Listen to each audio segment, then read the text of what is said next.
नमस्कार, मी प्राची प्रशांत प्रभू, reiki grandmaster. माझा रेकीचा प्रवास असा सुरू झाला की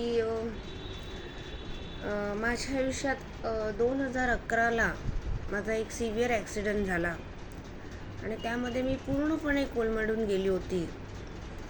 की त्या ॲक्सिडेंटमुळे मला असं झालं की मी मानसिकदृष्ट्या आणि शारीरिकदृष्ट्या दोन्ही इतकी कोलमडून गेली होती की मला असं वाटत होतं की माझं असं काय झालं, म्हणजे इतकं मला का असं सगळं देवाने मलाच का दुःख दिलं आहे आणि माझ्या आयुष्यात असंच का घडलं आणि मलाच का झालं.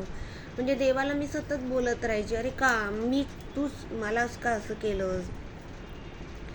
2-3 वर्ष माझी अशी खूप म्हणजे ह्याच्यामध्ये गेली, म्हणजे फक्त रडायची, एकटीच बसून रडायची. मला असं वाटायचं, अरे मी काय केलं आहे, मी काय असं का झाली मी अशी.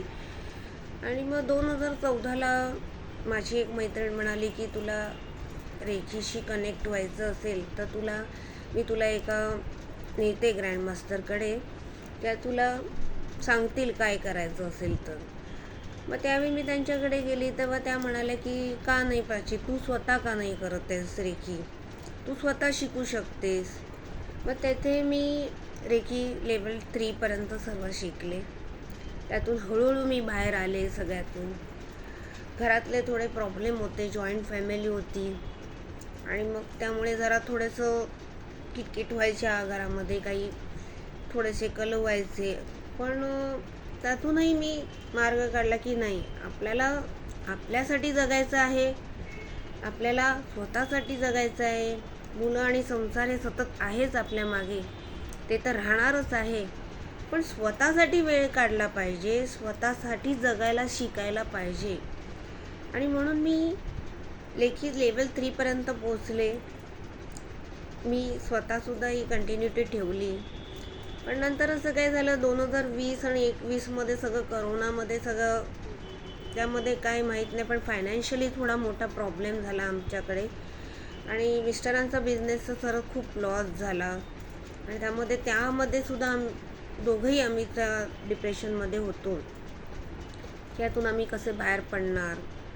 पण मग मला ते रेखीशी कनेक्ट होताच आलं नाही आणि मग तिथे माझा खंड पडला.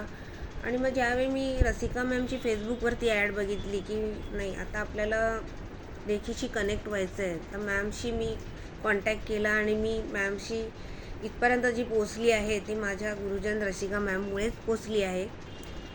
आणि ग्रँडमास्टर लेवल अशा प्रकारे मी कंप्लीट केला आहे. आयुष्यामध्ये चढ उतार तर सगळ्यांच्याच होतात आणि प्रत्येकाला काही ना काही मार्ग तर असतो, देव तोच दाखवतो आपल्याला मार्ग. आणि आता आपल्याला हा मार्ग आपण स्वतःच निवडलेला आहे आणि ह्या मार्गाची मी निवड केली आहे आणि पुढे सुद्धा ह्या मार्गाला धरूनच मी राहणार आहे. आणि मी माझी वाटचाल अशा प्रकारे पुढे रेखीला धरूनच, म्हणजे रेखी ग्रँडमास्टर इथपर्यंत जी पोचली आहे ती अशी माझी वाटचाल पुढेही असणार आहे. धन्यवाद.